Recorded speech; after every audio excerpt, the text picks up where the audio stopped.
Langit malam di kota Bandung tampak kelabu, seolah menyimpan beban rahasia yang berat. Angin berhembus dingin menusuk tulang ketika Gubernur Jawa Barat, Deddy Mulyadi, duduk termenung di ruang kerjanya di Gedung Sate. Jarum jam menunjuk pukul 11 malam saat sebuah amplop kuning tua, tanpa perangko dan tanpa alamat pengirim, diletakkan di atas mejanya oleh seorang petugas keamanan yang terlihat bingung. "Tadi ditemukan di gerbang depan, Pak. Tidak ada siapa-siapa," katanya terbata. Amplop itu mengeluarkan aroma kemenyan yang aneh, menggugah rasa penasaran dan kegelisahan sekaligus. Dengan hati-hati, Deddy membuka amplop itu. Di dalamnya hanya ada selembar kertas lusuh bertuliskan tangan dengan tinta hitam pekat. "Malam ini, jam 1 dini hari, datanglah sendiri ke Goa Sanghyang, kaki Gunung Galunggung. Jangan bawa siapa-siapa. Ini menyangkut masa depan Jawa Barat. Tertanda, Lord Rangga." Deddy terdiam lama. Nama itu membawa sejuta teka-teki. Pria yang dikenal nyentrik dengan klaim memimpin kekaisaran fiksi Sunda Empire itu telah lama menghilang dari pemberitaan, namun kini muncul tiba-tiba dengan pesan seolah dari masa lampau. Jam menunjukkan pukul 0.35 saat mobil dinas berhenti di sebuah pos terpencil di Tasikmalaya. Deddy turun tanpa pengawalan, hanya mengenakan jaket kulit hitam dan ikat kepala Sunda. Ia melangkah menuju jalan setapak yang menanjak dan gelap, dibimbing hanya oleh cahaya remang senter kecil.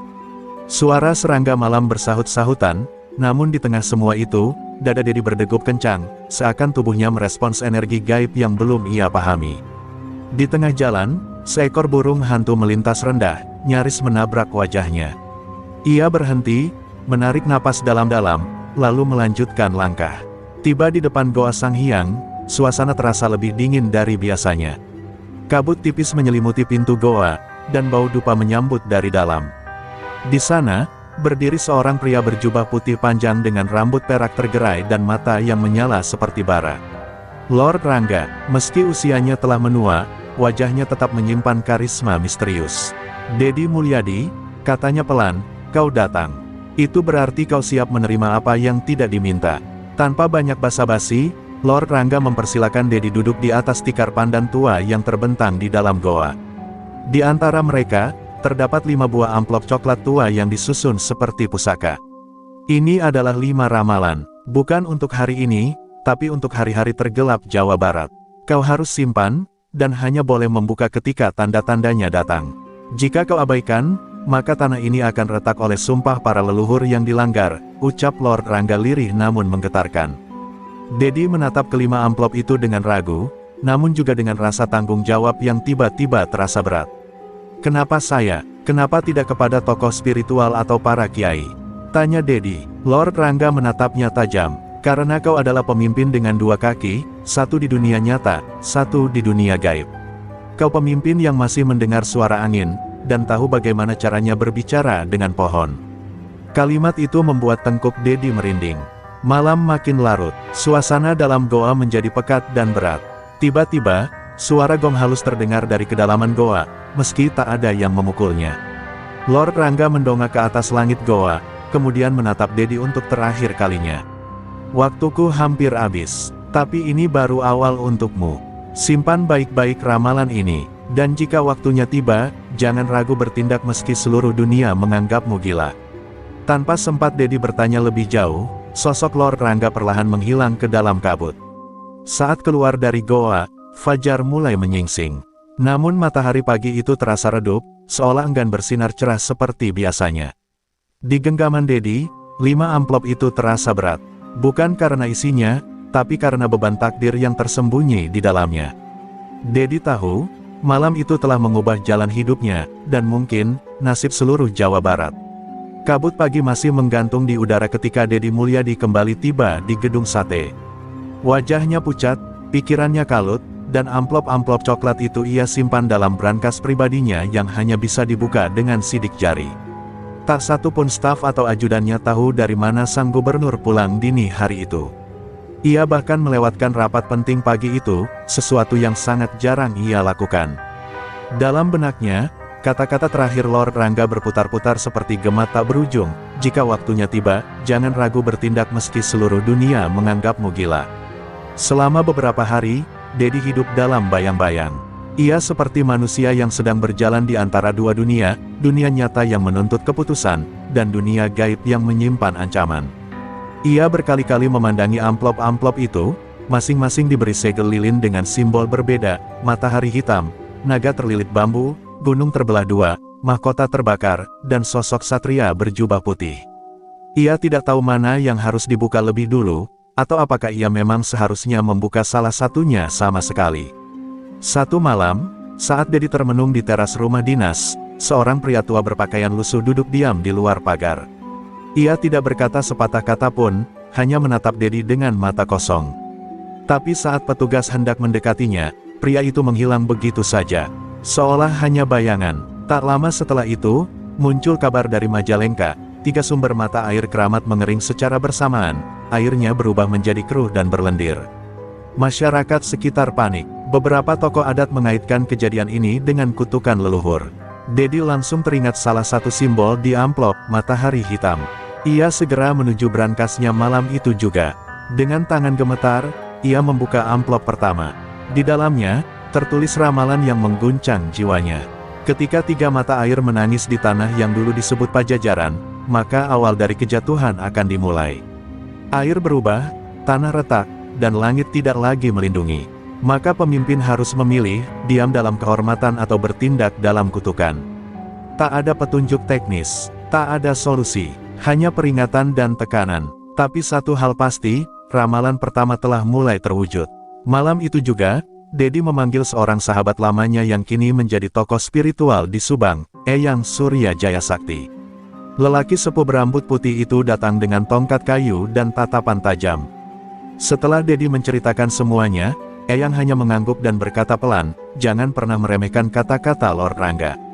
Ia bukan hanya gila, ia penjaga warisan lama yang tak pernah diakui negeri ini." Eyang Jaya Sakti lalu berlutut, menyentuh lantai, dan mulai melantunkan doa-doa Sunda kuno, seolah memanggil leluhur yang tertidur. Keesokan harinya, Dedi mengadakan rapat darurat dengan Dinas Lingkungan Hidup. Namun ia menyadari satu hal mengerikan, tak ada penjelasan ilmiah yang bisa menjawab kenapa ketiga mata air itu berubah serentak. Bahkan aliran dari hulu ke hilir seperti terputus oleh kekuatan yang tak terlihat. Di tengah keputusasaan itu, Dedi berdiri di depan peta besar Jawa Barat di ruang kerjanya, matanya menatap setiap kota dan gunung dengan resah. Ia tahu, ini baru permulaan. 4 ramalan lainnya masih tersembunyi, dan masing-masing menanti untuk terwujud. Malam kembali datang, membawa hawa dingin yang tidak biasa. Dedi duduk di kamarnya, menatap jendela yang menampakkan langit kelam tanpa bintang. Di luar, suara angin bersiul seperti bisikan makhluk yang ingin berbicara. Ia menggenggam amplop kedua, tapi belum membukanya. Di lubuk hatinya, ada rasa takut bahwa membuka amplop itu sama dengan membuka pintu malapetaka. Tapi ia juga tahu, jika ia terus menunggu, Jawa Barat bisa tenggelam dalam ramalan yang telah lama ditulis dalam bayangan. 2 hari setelah Dedi Mulyadi membuka amplop pertama, suasana Jawa Barat berubah menjadi semakin tegang. Media lokal ramai memberitakan pengeringan mata air di Majalengka, tapi tak satu pun tahu bahwa di balik itu ada ramalan tua yang tengah membuktikan dirinya. Saat perhatian publik masih tertuju ke fenomena alam aneh itu, sebuah kabar lain datang seperti petir di siang bolong. Eyang Surya Jaya Sakti ditemukan meninggal dunia di beranda padepokannya. Wajahnya terlihat damai, namun di dadanya tertancap sebatang bambu kecil dengan ukiran simbol matahari hitam, simbol yang sama dengan amplop pertama. Kematian itu mengguncang jiwa Dedi. Pria sepuh yang baru saja ia ajak bicara tentang ramalan, kini terbujur kaku dengan cara yang tak masuk akal. Tidak ada bekas perlawanan, tidak ada saksi. Tapi yang membuat semuanya makin ganjil, tubuh Eyang Surya tidak membusuk meski telah berhari-hari meninggal. Beberapa warga yang datang ke pemakaman mengaku melihat aura putih mengitari jenazahnya, sementara langit mendadak mendung saat prosesi doa berlangsung. Bahkan para tokoh adat terdiam, tak mampu menjelaskan apapun. Dedi berdiri di antara pelayat dengan wajah kelam. Di tangan kirinya, ia menggenggam kain kafan cadangan yang diminta khusus oleh Eyang sebelum wafat, seolah beliau sudah tahu ajalnya datang. Saat jenazah diturunkan ke liang lahat, seekor burung elang putih melintas di atasnya, berputar sekali lalu menghilang ke arah barat. Seorang kiai tua yang turut hadir berbisik pada Dedi, "Ini bukan kematian biasa. Ini pemutusan sebuah tali antara dunia gaib dan manusia." Eyang telah menjadi korban dari kekuatan yang ingin membungkam ramalan itu. Malamnya, Dedi duduk sendirian di ruang meditasi yang pernah dia bangun bersama Eyang Surya. Di hadapannya, 4 amplop tersisa menyala samar di bawah cahaya lilin. Tangannya bergetar saat ia memegang amplop kedua, dengan segel bergambar naga terlilit bambu. Kali ini ia tak bisa menunda lebih lama. Perlahan ia membuka segel lilin itu. Di dalamnya tertulis, jika sang naga dari timur terbangun, maka tanah di bawahnya akan berguncang. Akan lahir perlawanan dari dalam, bukan dari luar. Jika pemimpin tidak mengendalikannya, maka akan ada darah yang tumpah di tanah pesantren. Dedi terhenyak. Kata-kata itu terasa seperti ancaman terhadap pondok pesantren, tempat yang seharusnya menjadi pusat kedamaian dan moralitas. Ia langsung teringat pada pesantren tua di Garut yang beberapa minggu lalu menjadi viral karena terjadi bentrokan antar santri dan warga. Awalnya dianggap hanya kesalahpahaman kecil, tapi kini, Dedi mencium sesuatu yang lebih besar. Ia mencurigai ada tangan-tangan gaib yang mulai memecah belah akar-akar keagamaan di Jawa Barat, seperti naga yang perlahan melilit bambu, menghancurkan dari dalam. Dalam keheningan malam, suara gamelan tua tiba-tiba terdengar samar dari kejauhan, padahal tidak ada satupun sumber suara di sekitar rumah dinas. Dedi berdiri dan berjalan menuju balkon. Di langit barat, ia melihat awan membentuk siluet seekor naga, sebuah pertanda yang membuatnya merinding dari ujung kaki hingga ubun-ubun. Tak ada yang bisa ia ceritakan kepada orang lain. Siapapun yang tahu tentang ramalan ini akan ikut terlibat dalam bahaya yang belum terukur. Di dalam hatinya, Dedi tahu bahwa waktunya tinggal sedikit. 2 ramalan telah terbukti, mata air menangis dan kematian seorang penjaga alam gaib. Ramalan ketiga sudah mulai menyusup ke dunia nyata, dan jika ia tidak segera bertindak, tanah pesantren bisa menjadi medan peperangan spiritual yang tak kasat mata. Malam itu, Dedi bersumpah untuk melindungi warisan budaya, kepercayaan, dan kedamaian yang masih tersisa, meski harus berhadapan dengan kekuatan yang selama ini hanya hidup dalam cerita rakyat dan bisikan angin malam. Pagi itu, Dedi Mulyadi melangkah tegas menuju pesantren Al-Fatur di pelosok Garut, tempat yang beberapa hari belakangan ini dipenuhi aura kelam dan kegelisahan. Suasana di pesantren tak seperti biasanya. Para santri tampak murung, sebagian bahkan memilih tidak keluar kamar. Di halaman belakang, 2 orang santri dilaporkan menghilang setelah mengaku melihat sosok ular besar melilit pohon bambu di dekat kolam wudhu. Warga sekitar mulai panik. Mereka menduga pesantren itu sedang dikutuk. Tapi hanya Dedi yang tahu, ini pertanda bahwa ramalan kedua telah mulai hidup. Sesampainya di sana, Dedi disambut oleh Kiai Hussein, pimpinan pesantren yang sudah usur. Namun sorot mata Kiai tak secerah dulu, penuh ketakutan yang disembunyikan. Ia menggenggam tangan Dedi erat, lalu berbisik, "Sudah kuberikan seluruh hidupku untuk ilmu dan ketenangan, tapi kini tempat ini dihuni sesuatu yang tak bisa kuusir dengan doa." Mereka berdua lalu masuk ke ruangan dalam pesantren, di mana satu dinding penuh coretan tak dikenal, muncul secara misterius setiap malam. Coretan itu menyerupai aksara kuno Sunda, bercampur dengan simbol naga dan bambu. Dedi merogoh sakunya dan menunjukkan potongan ramalan dari amplop kedua. Begitu membacanya, Kiai Hussein gemetar. "Naga dari timur," gumamnya. "Kami punya legenda tua tentang naga raja, penjaga ilmu dari arah Gunung Papandayan. Tapi jika ia marah, maka ia tak lagi menjaga, ia membakar." Suasana ruangan menjadi semakin dingin. Jendela tiba-tiba bergetar, dan suara seperti bisikan terdengar dari balik dinding, "Jangan bangunkan sang naga." Malamnya, Dedi memutuskan menginap di pesantren itu. Ia ingin mengamati sendiri. Saat jam menunjukkan pukul 2 dini hari, ia mendengar suara lirih dari arah kolam. Saat ia mendekat, matanya membelalak, bayangan hitam besar berwujud naga melilit pohon bambu, menatap langsung ke arahnya. Tapi yang membuatnya terkejut, sosok itu tidak menyerang. Ia hanya menunjuk ke arah timur, ke arah Gunung Cikuray, lalu perlahan menghilang dalam kabut. Dedi jatuh terduduk, napasnya tersengal, tapi dalam hatinya ia tahu, naga itu tidak marah pada pesantren, tapi sedang memperingatkan sesuatu yang lebih besar datang dari arah timur. Pagi harinya, Dedi mengumpulkan seluruh santri dan warga sekitar. Ia tidak menyebut soal ramalan atau sosok naga, tapi ia berpidato dengan penuh semangat tentang menjaga akhlak, ilmu, dan persatuan. "Jangan biarkan api dari luar membakar kita dari dalam," ucapnya. Ia juga menyumbangkan dana untuk memperkuat bangunan dan meningkatkan keamanan. Tapi di balik pidatonya, hatinya was-was. Ia tahu pesan naga itu belum selesai. Akan ada sesuatu dari timur yang akan mengguncang, dan ia belum tahu bentuknya. Malamnya, saat kembali ke rumah dinas di Bandung, Dedi membuka peta Jawa Barat dan menandai lokasi-lokasi yang berkaitan dengan 3 simbol, mata air di Majalengka, pesantren di Garut, dan kini, arah Gunung Cikuray. Semua terhubung, dan semua tampak membentuk segitiga misterius di tanah Sunda. Ia menatap 3 amplop tersisa di mejanya. Di luar, angin kembali menderu dan suara lonceng tua dari arah gedung sate berdentang tanpa sebab. Kini ia sadar, ramalan Lord Rangga bukan hanya peringatan, tapi peta menuju sesuatu yang sangat besar, entah kiamat budaya, atau kebangkitan dari dalam bumi. Tapi sebelum membuka amplop ketiga, Dedi menatap foto lama dirinya bersama Lord Rangga yang tersenyum penuh teka-teki. Ia berbisik pelan, "Tolong tuntun aku, Lord, karena aku merasa tak lagi berjalan di dunia manusia." Dedi Mulyadi membuka amplop ketiga dengan tangan bergetar.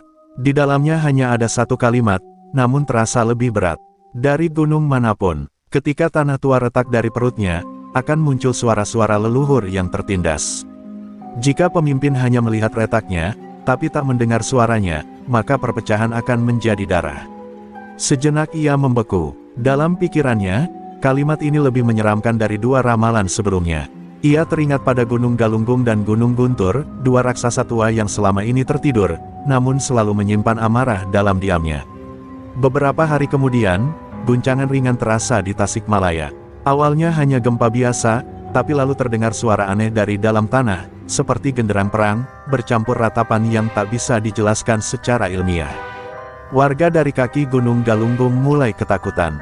Beberapa melaporkan mimpi yang sama, seorang lelaki tua berbaju putih memanggil dari dalam tanah, meminta keadilan untuk masa lalu yang dilupakan. Para sesepuh desa mengatakan, itu suara para leluhur yang terkubur di masa penjajahan, dan belum pernah ditaburi doa. Dedi berangkat langsung ke kaki Gunung Galunggung. Ia mendatangi sebuah situs keramat bernama Batu Niskala, batu yang konon menjadi tempat pertemuan para tokoh spiritual tanah Sunda di masa lalu. Begitu sampai di sana, langit mendung padahal matahari masih pagi. Ia duduk bersila, membaca doa, dan tiba-tiba merasakan tanah di bawahnya bergetar pelan. Dalam getaran itu, terdengar lirih bisikan, tanah ini tidak hanya retak oleh gempa, tapi oleh luka sejarah yang tak disembuhkan. Malam itu, ia bermeditasi di dalam gua kecil tak jauh dari situs. Di tengah keheningan, Dedi mengalami penglihatan yang tak masuk akal. Ia melihat potret masa lalu, kerajaan Pajajaran yang runtuh, para penjaga budaya yang dibantai, dan janji leluhur yang diingkari oleh pemimpin modern. Sosok Lord Rangga muncul di kejauhan, mengenakan jubah hitam putih, wajahnya lebih tua dari terakhir kali Dedi bertemu. Dengan suara berat, Lord berkata, 3 luka telah terbuka. 2 lagi akan mengoyak langit. Kau harus bersiap, Dedi, karena bukan hanya tubuh yang akan terguncang, tapi jiwa seluruh tanah Sunda. Ketika ia terbangun, tanah di luar gua benar-benar terbelah, membentuk celah kecil dengan simbol aneh di dinding batu, mata, lidah, dan api. Penduduk sekitar gempar, mengira ini awal dari bencana alam. Tapi Dedi tahu, ini bukan sekadar patahan geologi. Ini adalah mulut masa lalu yang membuka diri, meminta pengakuan. Ia segera menghubungi para budayawan dan ahli sejarah, meminta mereka menyusun kembali kisah yang selama ini disembunyikan, kisah pengkhianatan terhadap nilai-nilai luhur Sunda yang membuat tanah ini marah. Sesampainya di Bandung, Dedi memandangi 2 amplop tersisa. Ia mulai merasa bahwa setiap ramalan bukan hanya peringatan, tapi ujian moral. Apa arti menjadi pemimpin, jika tak mampu membaca tangis leluhur dan derita bumi? Ia lalu menulis surat khusus kepada Presiden, meminta agar Gunung Galunggung dijadikan kawasan spiritual nasional. Bukan hanya untuk mencegah bencana, tapi untuk menyembuhkan trauma tak terlihat yang selama ini terkubur di dalam tanah. Di luar rumah dinasnya, hujan turun deras. Petir menyambar seperti genderang perang di langit. Dedi menatap jendela, dan sekali lagi bayangan Lord Rangga muncul, kali ini lebih dekat, dengan mata tajam seperti ingin berkata, darahmu telah ditandai oleh langit. Jalanmu bukan lagi sekadar pemimpin, tapi penjaga warisan. Dedi menunduk. Ia tahu, pertarungan belum dimulai. Tapi luka tanah ini sudah terlalu dalam untuk ditutup dengan doa saja. Langit Bandung muram ketika Dedi Mulyadi membuka amplop keempat. Di dalamnya hanya 2 kalimat, namun terasa seperti tamparan bagi nuraninya. Kota yang dulu bicara dengan langit, kini bungkam karena lupa akan roh yang dijaganya. Suara tak terdengar itu bersemayam di bawah tempat yang kau agungkan. Kalimat itu mengguncang pikirannya. Ia tahu, maksudnya adalah Bandung, jantung Jawa Barat, tempat modernitas berdampingan dengan akar budaya, namun juga tempat di mana banyak nilai tua dikorbankan demi gedung pencakar langit. Dedi merasakan dadanya berat. Ia mencium aroma ketegangan yang berbeda kali ini, bukan dari alam, melainkan dari manusia yang menolak mendengar sejarahnya sendiri. Malam itu ia berjalan sendirian ke Gedung Sate, simbol kekuasaan dan kebanggaan Jawa Barat. Ia memasuki lorong bawah tanah lama yang hanya diketahui segelintir orang. Di tempat itu, puluhan lukisan tua dan artefak Sunda disimpan, tak tersentuh bertahun-tahun. Ia mendekat ke sebuah lukisan besar yang menggambarkan arwah wanita berkebaya putih dengan tatapan menusuk. Tiba-tiba lampu di ruang bawah tanah itu mati. Dalam gelap, Dedi mendengar suara lirih wanita, "Kau bangun istana, tapi tak beri tempat bagi arwah yang berjasa. Kota ini membisu bukan karena mati, tapi karena dilupakan." Getaran itu terasa hingga ke ubun-ubun. Dedi terdiam, merasakan energi gaib yang selama ini bersemayam di bawah hiruk-pikuk Bandung. Esok harinya, ia bertemu dengan beberapa tetua adat Sunda dan budayawan tua yang selama ini dipinggirkan. Salah satunya, Abah Surya, mengaku telah bertahun-tahun mencoba memperingatkan bahwa Bandung telah melupakan titik niskala, pusat roh budaya yang dulu menjadi poros kekuatan tanah Pasundan. Letaknya, kata Abah, tepat di bawah pusat perbelanjaan modern yang dulu dibangun di atas tanah keramat. Tanpa menunggu, Dedi mengatur pertemuan rahasia dengan arkeolog dan spiritualis. Mereka melakukan penggalian kecil di sekitar area Jalan Braga, lokasi yang diyakini sebagai titik roh yang dimaksud. Dan benar saja, mereka menemukan struktur batu lingkar kuno dengan ukiran aksara Sunda purba yang berarti, "Dengeken sora lemah, sangkan kota tebuta." Dengarkan suara tanah, agar kota tak buta. Penemuan ini tidak dirilis ke publik. Dedi memilih merahasiakannya sementara, karena ia tahu kebenaran ini akan mengguncang banyak kepentingan. Malam itu, ia kembali ke rumah dinas dan berdiri di balkon, menatap lautan lampu kota. Di kejauhan, terdengar suara angklung samar, entah dari mana asalnya. Tiba-tiba udara menjadi dingin dan sebuah siluet muncul di jalanan depan rumahnya. Sosok Lord Rangga berdiri tegak, jubahnya berkibar pelan meski tak ada angin. Tanpa bicara, Lord mengangkat 4 jari, lalu perlahan menurunkannya satu persatu. Isyarat bahwa hanya satu ramalan tersisa. Dedi menunduk, hatinya remuk. Kota ini telah membisu, bukan karena lelah, tapi karena kehilangan jiwa. Ia sadar bahwa selama ini pembangunan yang digembor-gemborkan telah menelan roh sejarahnya sendiri. Ia mulai memikirkan rencana besar, membangun kembali pusat-pusat budaya dan spiritual yang hilang, bukan sebagai museum mati, tapi sebagai tempat hidup yang bisa menghidupkan ruh Sunda kembali. Namun waktunya makin sempit. Ia tahu, jika ramalan kelima benar-benar datang, maka semua yang tak dipulihkan akan luluh lantak. Dengan napas berat, ia mengambil amplop terakhir. Amplop itu terasa lebih dingin, seolah mengandung kabar dari masa depan yang suram. Tapi ia belum membukanya. Malam itu, ia hanya duduk dan menulis diari. "Jika aku gagal mendengar suara dari diamnya kota ini, maka semua generasi setelahku akan mewarisi kebisuan yang mematikan." Dini hari yang sunyi, Dedi Mulyadi duduk di ruang kerjanya, cahaya lampu redup menyentuh wajahnya yang pucat. Di meja kayu tua itu tergeletak amplop terakhir, yang kelima. Amplop itu terasa berat, bukan karena isinya, melainkan karena beban yang menyertainya. Ia menghela napas panjang, lalu merobek segelnya perlahan, seperti seorang prajurit membuka surat wasiat sebelum perang terakhir. Di dalamnya, hanya satu kalimat, namun, kalimat itu seperti palu yang menghantam jantungnya. Akan lahir pemimpin dari tanah biasa, namun darahnya membawa cahaya tua. Jika kau tak siap menyerahkan tahta, maka langit sendiri yang akan memaksanya. Dedi membacanya berulang-ulang, mencoba memahami makna tersembunyi di balik metafora itu. Siapa yang dimaksud dengan pemimpin dari tanah biasa? Apa itu cahaya tua? Dan yang paling membuatnya gelisah, apa maksud dari langit akan memaksanya? Ia memejamkan mata, mencoba merenung. Tiba-tiba bayangan anak muda yang ia temui 2 tahun lalu di pelosok Subang melintas di kepalanya. Seorang pemuda sederhana, hafal naskah Sunda kuno, bisa membaca tanda alam, dan punya karisma yang membuat siapapun terdiam ketika ia bicara. Malam itu juga, Dedi memerintahkan ajudannya untuk mencari pemuda itu. Namanya Raksa Wisesa. Tak banyak yang tahu siapa dia, tapi warga desa menyebutnya budak niskala, anak yang bisa berbicara dengan angin, mengerti bahasa daun, dan menyembuhkan orang hanya dengan memeluk mereka. Dedi tak percaya sepenuhnya, tapi intuisi batinnya berkata bahwa Raksa bisa jadi bagian dari nubuatan Lord Rangga. Ia gelisah. Apakah ini pertanda bahwa kekuasaannya akan berakhir? Apakah ini tentang takdir yang tak bisa ditawar, bahkan oleh seorang gubernur? 3 hari kemudian, Raksa datang ke gedung sate. Wajahnya tenang, tatapannya dalam, dan senyumnya seperti seseorang yang tahu lebih banyak dari usianya. Dedi memandangi pemuda itu dalam-dalam, lalu mengajaknya berbincang 4 mata. Dalam percakapan yang singkat namun berat, Raksa mengatakan hal yang mengejutkan, "Saya sudah tahu akan dipanggil. Karena langit sudah bicara lewat mimpi saya. Saya tak ingin menggantikan siapapun, tapi jika tanah Sunda memanggil, saya akan menjawab." Dedi terpaku. Nada suara Raksa bukan ancaman, tapi keyakinan. Malam itu, mimpi Dedi dihantui gambaran aneh. Ia berdiri di atas menara tinggi, namun tanah di bawahnya mulai retak. Dari retakan itu muncullah cahaya emas, membentuk siluet Raksa yang perlahan naik dan mengambil posisinya. Di kejauhan, Lord Rangga berdiri di antara bintang-bintang, menatap Dedi dengan tatapan getir namun penuh harap. Ia berkata lirih, 5 ramalan sudah dibuka.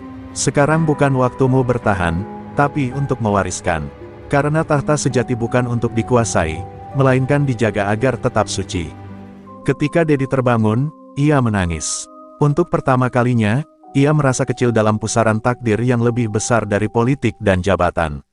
Ia mengingat semua yang telah ia lalui, gunung yang terbelah, kota yang membisu, suara leluhur yang mengeluh, dan kini, calon pemimpin yang datang bukan dari kekuasaan, tapi dari kehendak langit.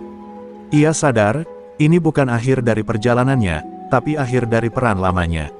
Dan seperti para tokoh dalam epos tua, kini tiba saatnya melepaskan pedang, dan mengangkat tangan menyerah pada garis ilahi. Di pelataran gedung sate, malam itu, Dedi dan Raksa duduk berdampingan. Tak ada kamera, tak ada pidato, hanya 2 generasi yang sedang menyaksikan perubahan besar dalam diam. Dedi lalu mengeluarkan benda yang selama ini disimpan di dalam brankas rahasia, tongkat kayu tua milik Eyang Dalem yang pernah diberi kepada Lord Rangga. Ia menyerahkan kepada Raksa, dan berkata lirih, "Bawa ini." Dan bawa tanah ini menuju cahaya yang lebih luhur dari sekadar pembangunan. Raksa menerima tanpa bicara, hanya menunduk hormat. Langit Bandung malam itu cerah. Bintang bersinar terang seolah mengamini penyerahan takdir yang agung. Dedi tahu, masih banyak yang akan terjadi. Tapi satu hal pasti, 5 ramalan Lord Rangga telah membuka jalan bagi perubahan besar.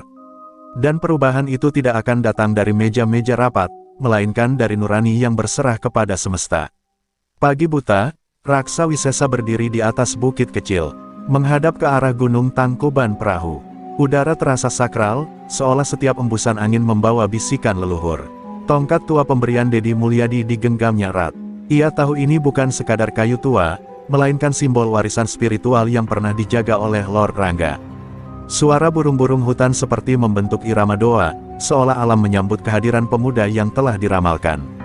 Raksa menutup mata, merasakan detak tanah, lalu bergumam dalam bahasa kuno yang hanya dipahami oleh sedikit orang di dunia. "Lawang nu bisu, waktuna nyarita deui, hutan yang bisu, kini saatnya bicara lagi." Kabar kehadiran Raksa menyebar seperti angin. Para tokoh adat, sesepuh kasepuhan, bahkan dukun spiritual dari kaki Gunung Galunggung datang ke Bandung ingin melihatnya langsung. Mereka tak hanya penasaran, tapi merasa terpanggil. Sebab nama Raksa ternyata telah disebut dalam manuskrip kuno Paseban Ciburuy, tertulis bahwa, pada zaman gelap keadilan, akan datang budak niskala yang membawa cahaya tanah yang tertidur. Manuskrip itu selama ini disimpan dalam peti tertutup dan hanya dibaca oleh keturunan wali adat. Namun kini, semua tanda mulai cocok. Ramalan Lord Rangga bukan isapan jempol. Dedi Mulyadi yang awalnya bimbang, mulai menerima perannya sebagai penjaga transisi. Ia bahkan mengundang Raksa duduk di sebuah rapat tertutup bersama para tokoh penting Jawa Barat.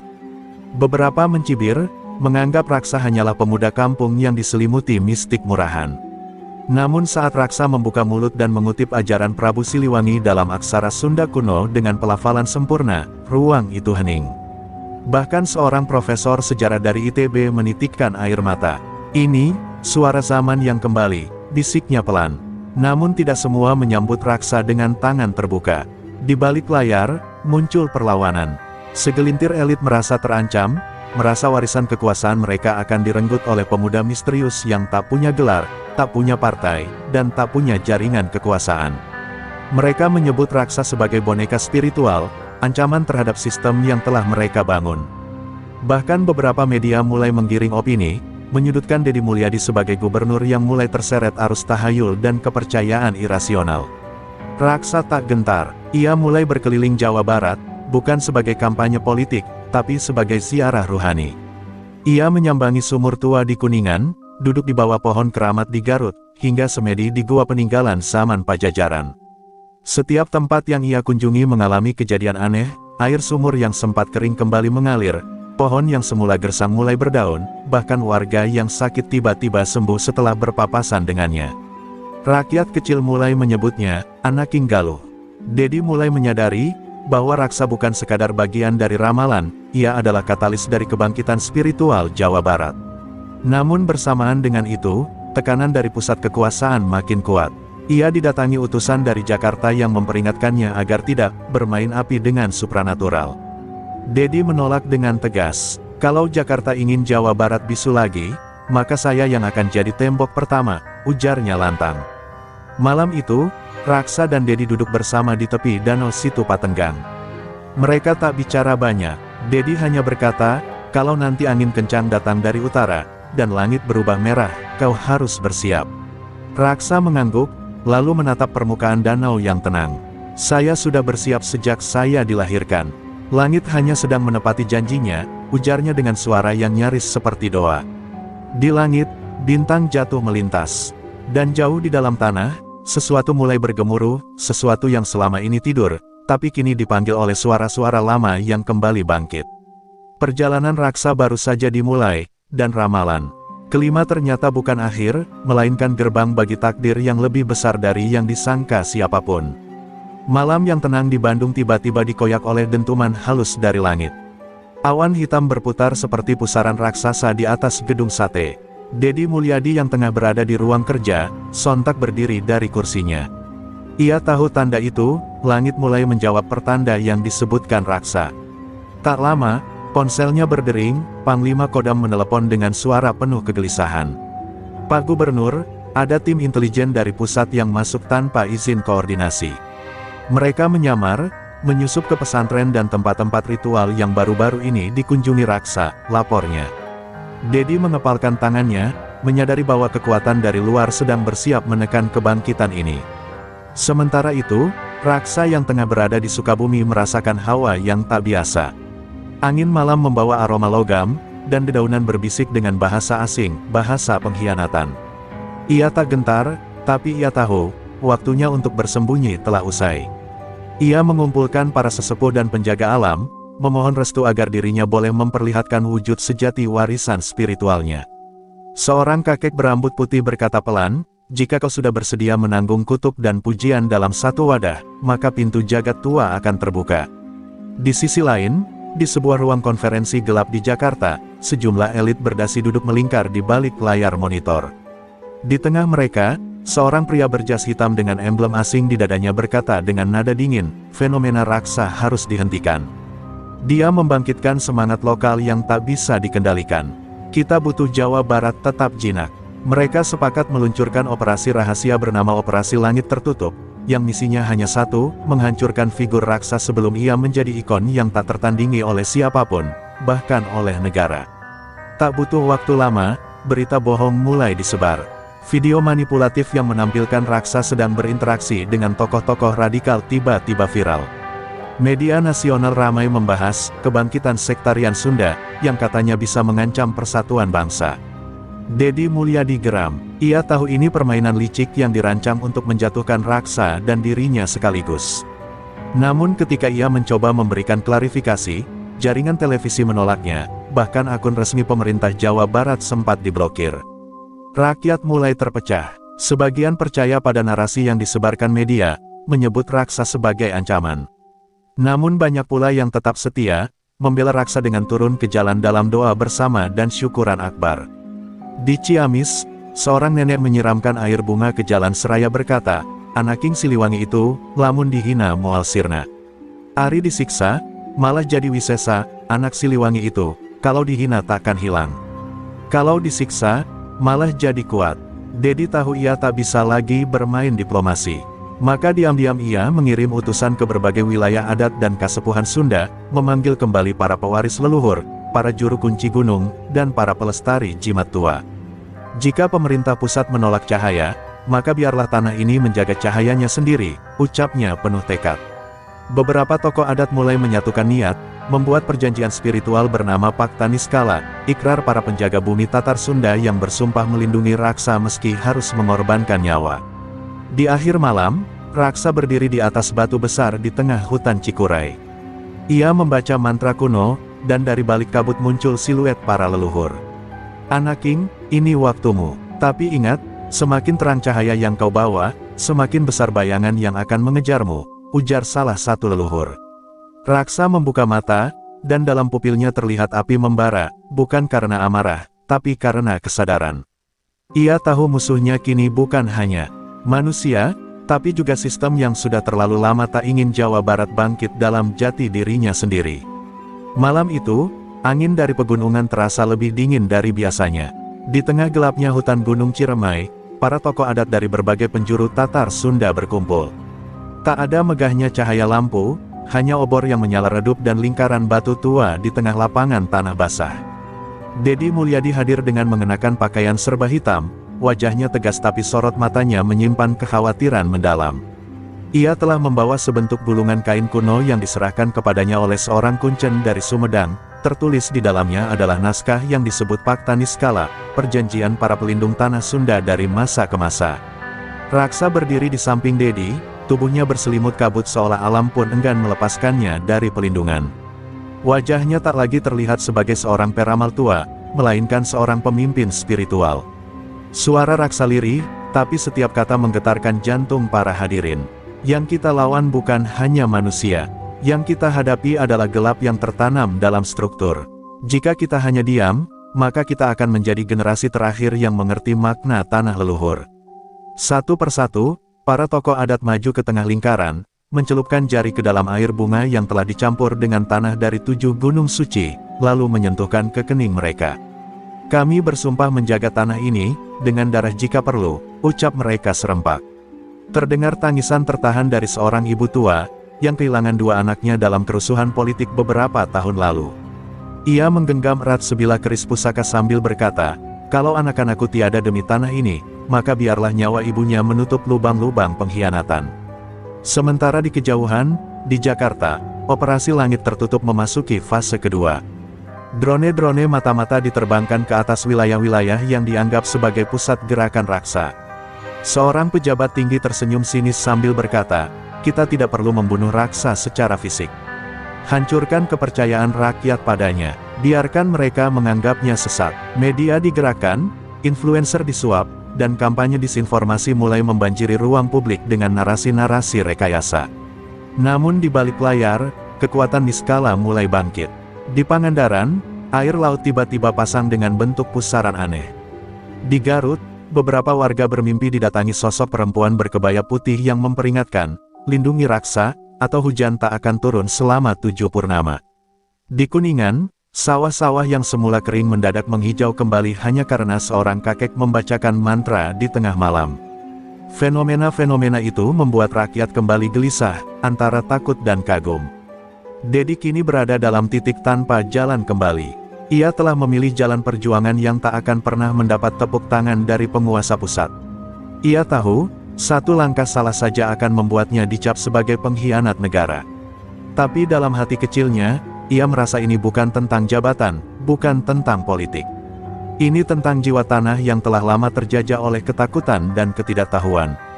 "Kalau aku harus turun dari jabatanku karena berdiri di sisi Raksa, biarlah sejarah yang mengadili," ucapnya pelan kepada dirinya sendiri. Sebelum bubar, Raksa memberikan sebuah kantong kecil berisi abu hitam kepada Dedi. "Jika semua jalan tertutup, taburkan ini di pusat gedung sate. Maka penglihatanmu akan terbuka, dan kebenaran tak bisa lagi disembunyikan, ujarnya. Dedi mengangguk, menyimpan kantong itu dalam-dalam ke saku dalam jasnya. Ia sadar, langkah selanjutnya akan mengantarkannya ke jurang antara kebangkitan atau kehancuran. Malam itu, langit di atas Tatar Sunda tampak berbintang tapi kelam. Seperti menyimpan rahasia besar, yang sebentar lagi akan terkuak. Dan Pakta Niskala telah mengikat mereka semua, bukan dengan hukum dunia, tapi dengan janji kepada arwah leluhur yang tak pernah benar-benar pergi. Subuh baru saja menyentuh langit Tatar Sunda ketika Dedi Mulyadi memutuskan mendaki Gunung Tilu, mengikuti petunjuk raksa yang mengatakan, ramalan ketiga hanya bisa diungkap di tempat angin bertemu arwah. Ditemani oleh dua ajudan kepercayaannya, ia menembus kabut pekat, melintasi lereng curam dan pohon-pohon tua yang tampak seolah menyaksikan setiap langkah manusia dengan bisu. Di puncak gunung itu, Dedi menemukan sebuah batu besar berbentuk menyerupai wajah manusia yang tengah menjerit.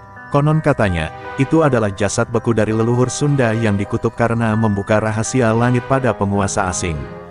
Di tempat itulah raksa telah menunggu, duduk bersila, matanya tertutup, tubuhnya nyaris menyatu dengan batu dan tanah di sekitarnya.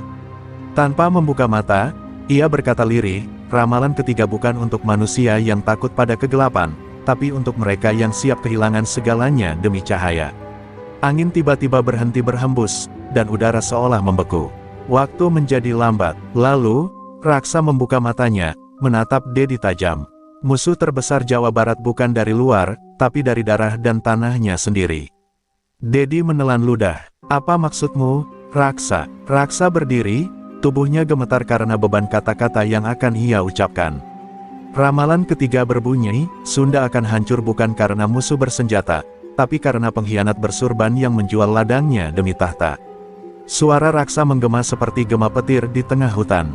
Dedi terdiam. Bayang-bayang wajah-wajah yang dulu ia percayai sebagai kawan politik kini berkelebat, menyisakan perasaan getir dan pengkhianatan.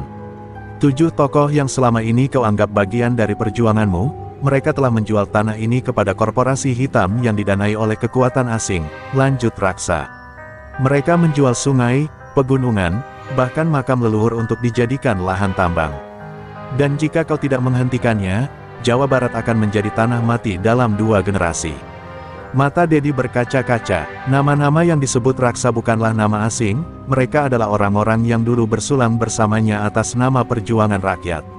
Suasana di puncak Gunung Tilu mendadak berubah. Langit yang tadi biru keabuan perlahan menghitam. Seekor burung gagak terbang rendah, melingkar-lingkar di atas kepala mereka.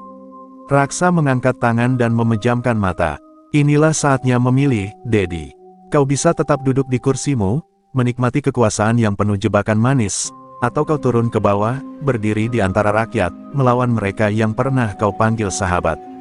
Dedi menunduk dalam-dalam. Untuk pertama kalinya sejak dilantik sebagai gubernur, ia merasa sangat kecil di hadapan takdir. Ia sadar, pertempuran ke depan bukan hanya melawan lawan politik atau sistem, tapi melawan dirinya sendiri, egonya, ketakutannya, dan seluruh masa lalu yang membebaninya. Tapi di titik itu, ia juga sadar, jika ia tidak bergerak sekarang, maka seluruh ramalan raksa hanya akan menjadi kenangan yang dikutuk generasi selanjutnya. Sebelum berpisah, raksa menyerahkan sebuah ikat kepala dari kain lusuh berwarna merah darah. Ini milik Eyang Wangsawira, leluhur Sunda yang dibunuh karena menolak menyerahkan tanahnya. Kenakan ini ketika kau hendak menghadapi mereka. Bukan sebagai simbol perang, tapi sebagai tanda bahwa darahmu tidak bisa dibeli. Dedi menggenggam ikat kepala itu, dan di dalam hatinya, satu kalimat menggema, jika pengkhianat bersurban telah mencuri tanah leluhur, maka aku akan menjadi mimpi buruk bagi mereka, demi rakyatku. Hari itu langit Cianjur menghitam meski matahari masih muda. Dedi Mulyadi baru saja kembali dari Gunung Tilu. Masih mengenakan ikat kepala merah darah pemberian raksa, ketika kabar datang menghantam seperti palu godam, gelombang tinggi misterius menghancurkan garis pantai Pelabuhan Ratu. Bukan sekadar tsunami, tapi badai aneh yang disertai suara-suara tangisan dan raungan dari dalam laut. Para nelayan lari pontang-panting, meninggalkan perahu mereka yang terbelah dua seperti mainan. Desa-desa pesisir berubah menjadi lumpur dan bangkai. Tak ada penjelasan ilmiah yang masuk akal. Dedi bergegas menuju lokasi bersama tim SAR dan aparat daerah. Namun saat ia tiba, ia melihat sesuatu yang membuat darahnya membeku. Di sebuah dinding rumah yang tersisa, tertulis dengan lumpur dan darah. Satu kalimat, ramalan keempat telah dibangkitkan. Tak ada yang tahu siapa yang menulisnya.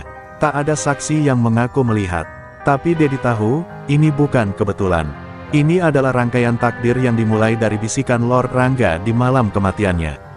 Dalam kesunyian yang dipenuhi teriakan jiwa-jiwa kehilangan, Raksa muncul dari balik reruntuhan masjid kecil yang tinggal satu menara. Ia tak berkata sepatah pun, hanya menyerahkan selembar daun lontar yang terikat benang kelapa kering. Dengan hati-hati, Dedi membacanya.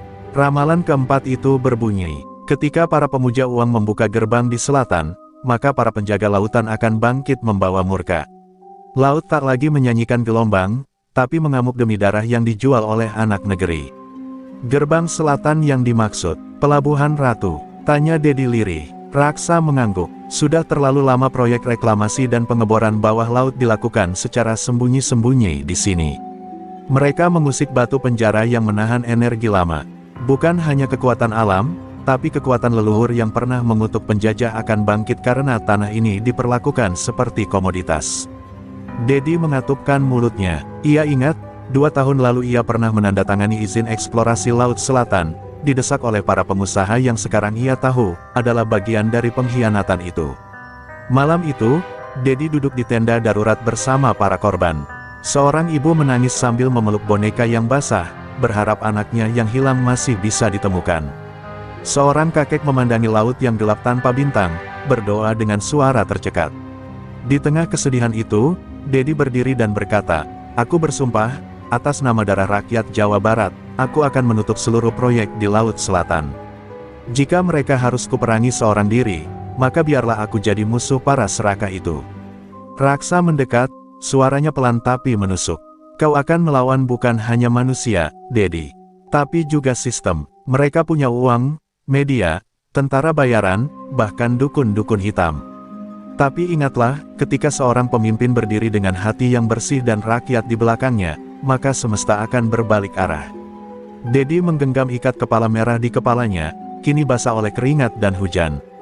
Ia tak gentar, tidak lagi, karena malam itu, di tepi laut yang telah menelan ratusan nyawa, Dedi Mulyadi akhirnya paham, ramalan Lord Rangga bukanlah sekadar peringatan, tapi panggilan jiwa. Dan ia telah menjawabnya. Maka perang pun dimulai, bukan dengan pedang, tapi dengan tekad dan air mata. Dan dari kejauhan, ombak tampak mundur perlahan, seolah mengakui bahwa seorang pemimpin sejati akhirnya bangkit dari bumi Pajajaran. Angin Gunung Padang malam itu membawa aroma tanah basah dan daun gugur yang telah lama menyimpan rahasia. Setelah kejadian menggetarkan di Pelabuhan Ratu, Dedi Mulyadi mengunci diri dalam keheningan.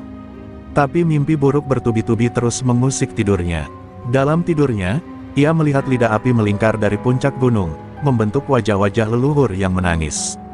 Salah satu dari wajah itu adalah Lord Rangga, memandangnya dengan mata berkaca, seraya.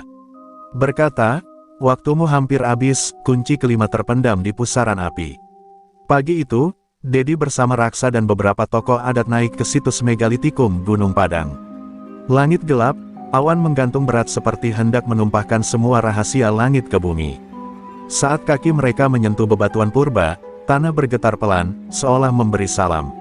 Raksa menghentikan langkahnya dan membakar dupa dari akar wangi, kemudian berlutut. Disinilah segel terakhir disimpan. Tapi hanya pemimpin yang telah menebus 4 dosa rakyatnya yang bisa membukanya, bisiknya. Dedi berdiri di depan batu besar yang dikenal sebagai batu leluhur. Ia menempelkan telapak tangannya, dan tiba-tiba matanya gelap. Ia tersedot dalam pusaran cahaya merah dan emas, tubuhnya terlempar ke dimensi lain, sebuah dunia lampau di mana Sunda masih menjadi tanah para Raja Agung. Ia melihat rakyat hidup harmonis, gunung menjadi tempat semedi, laut menjadi guru. Tapi perlahan, semuanya menghitam. Ia melihat pengkhianatan, keserakahan, dan penyerahan tanah leluhur demi kekuasaan. Dalam penglihatan itu, muncul sosok tinggi berjubah hitam, sang penyegel rahasia terakhir. "Wahai pemimpin masa kini," katanya lantang, "jika engkau membuka segel ini, maka tak hanya kebenaran yang kau temukan. Kau juga akan membangkitkan amarah masa lalu yang siap menghakimi zaman ini." Dedi menunduk. "Aku tak takut pada amarah, karena rakyatku lebih lama menderita dari sekadar murka leluhur."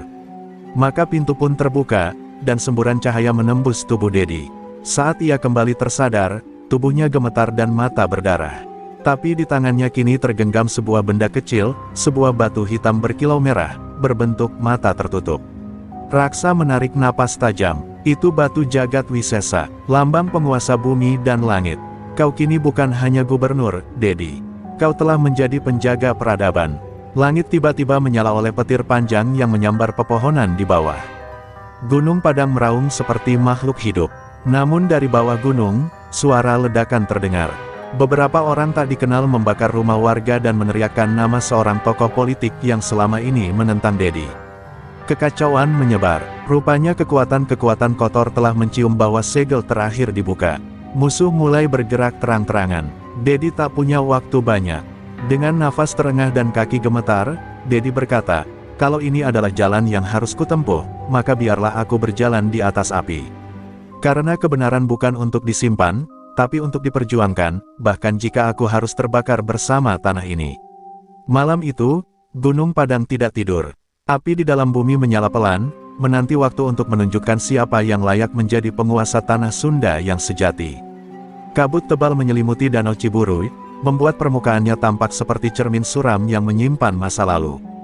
Dedi Mulyadi berdiri di tepi danau, tubuhnya lelah, jiwanya tercabik antara keyakinan dan keraguan. Batu jagat wisesa yang ia genggam kini terasa berat, seperti menampung jutaan suara leluhur yang berteriak dari masa lampau. Di belakangnya, Raksa berdiri diam, menatap danau dengan tatapan sendu. "Tempat ini bukan hanya danau," ujarnya lirih, "ini adalah sumur langit yang menyimpan wangsit terakhir sebelum bencana datang." Dedi melangkah masuk ke perahu kecil yang sudah disiapkan oleh sesepuh desa. Di tengah danau, ia harus membaca doa dari naskah kuno Sunda kuno yang sebelumnya ditemukan di balik batu jagat wisesa. Getaran halus mulai terasa begitu perahu menjauh dari daratan. Air danau tampak mendidih perlahan. Langit menghitam, dan petir menyambar ujung-ujung bukit. Dedi membuka gulungan naskah dengan tangan gemetar, lalu membacakan bait pertama. Udara seketika menegang. Suara perempuan tua menggema dari balik kabut. Wangsit ini hanya bisa dipahami oleh pemimpin yang bersedia kehilangan segalanya. Dari balik kabut, muncul sosok nenek renta berpakaian putih dengan mata buta yang menyala seperti bara. Ia duduk di permukaan air tanpa tenggelam. "Akulah penjaga Ciburui," katanya, "dan aku datang membawa bayangan masa depanmu." Lalu ia mengangkat tangannya, dan danau membentuk pusaran, memperlihatkan kejadian mengerikan. Ribuan rakyat Jawa Barat berlari ketakutan, kota-kota terbakar, dan nama Dedi diteriakkan, bukan dalam pujian, melainkan kutukan. Dedi terhuyung dalam perahu. Kenapa semua ini terjadi?" Tanyanya putus asa. Si penjaga menjawab dengan suara dingin, "Karena engkau telah membangunkan kekuatan yang terlalu lama tertidur. Segel terakhir bukan hanya membuka kebenaran, ia juga memecah batas antara yang nyata dan gaib. Jika kau tak kuat memikulnya, Jawa Barat akan hancur oleh murka para raksasa lama." Dedi menggertakkan gigi, hatinya bergejolak. Ia tahu bahwa tak ada jalan kembali. Lalu sang penjaga mengulurkan tangan dan menyentuh kening Dedi. Seketika, ingatan masa kecilnya terputar, saat ia digendong ibunya melintasi sawah, saat ia melihat rakyat kecil tertindas, saat ia bersumpah akan menjadi pemimpin yang melindungi. Air matanya jatuh. "Aku tak peduli jika harus dikutuk. Aku akan tetap berdiri di antara rakyat dan kehancuran," ucapnya pelan namun tegas. Si penjaga tersenyum samar. "Kalau begitu, dengarkan wangsit terakhir ini. Pada malam purnama ketiga setelah segel dibuka, seorang pengkhianat dari darah sendiri akan membangunkan Bujangga Kala, sang pemecah zaman. Jika tak dihentikan, ia akan mengubah tanah Sunda menjadi kuburan peradaban. Hanya satu cara menghentikannya, pemimpin harus menanggalkan kuasa dan menjadi rakyat kembali." Kata-kata itu menggema hingga kabut menyerap kembali sang penjaga dan pusaran danau menghilang.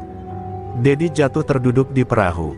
Wangsit itu seperti paku yang ditancapkan ke jantungnya. Kembali ke daratan, ia disambut Raksa dan para sesepuh dengan wajah murung. "Jadi, kita akan berperang?" tanya Raksa. Dedi menatap langit, yang kini mulai bercahaya merah. "Bukan perang seperti yang kalian kira, tapi pertarungan antara takdir dan pengkhianatan. Dan aku harus siap kehilangan segalanya." Malam itu, langit Ciburui berpendar merah darah, tanda bahwa Bujangga Kala telah terbangun. Langit malam di atas tanah Sunda berwarna kelam, seolah bumi telah lupa caranya tersenyum. Di gedung sate, tempat segala keputusan besar dilahirkan, Dedi Mulyadi duduk sendiri di ruang kerjanya. Tidak ada ajudan, tidak ada staf, hanya ia dan cahaya redup dari lampu minyak tua yang ia nyalakan sendiri, sebagai simbol kembali ke akar, ke rakyat, ke nurani. Di depannya tergelar naskah-naskah ramalan Lord Rangga, yang kini semuanya telah digenapi. 4 ramalan telah nyata, dan yang kelima tinggal hitungan jam, pengkhianatan dari darah sendiri, kebangkitan Bhujanggakala, dan kehancuran total yang hanya bisa dicegah oleh pengorbanan seorang pemimpin. Raksa masuk tergesa, wajahnya pucat. Pak Gubernur, mereka datang. Pasukan hitam dari Gunung Galunggung. Di antara mereka, ada Raga. Dedi memejamkan mata. Raga, adiknya sendiri, yang dulu ia lindungi sejak kecil.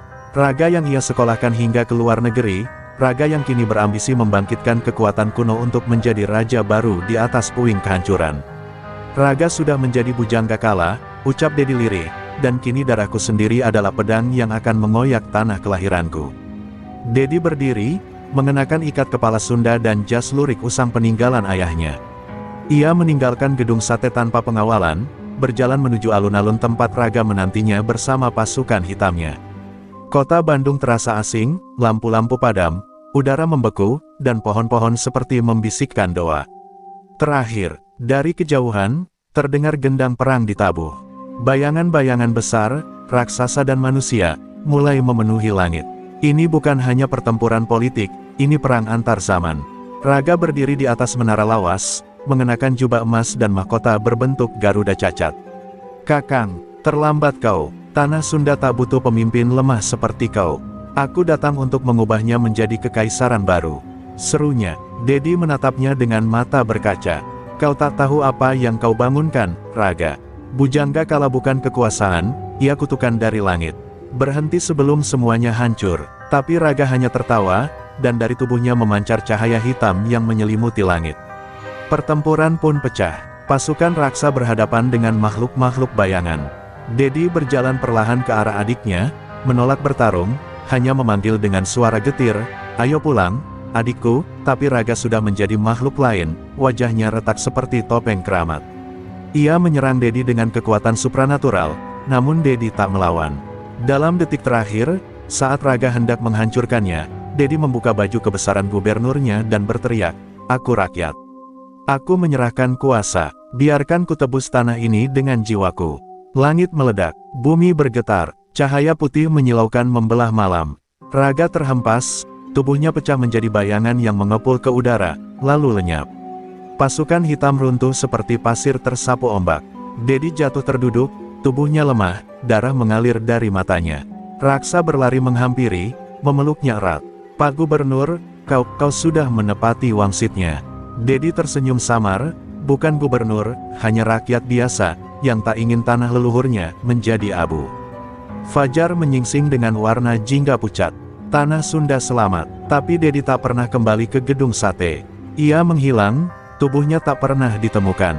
Namun di desa-desa, legenda mulai tumbuh tentang pemimpin yang menanggalkan mahkota demi menyelamatkan bangsanya.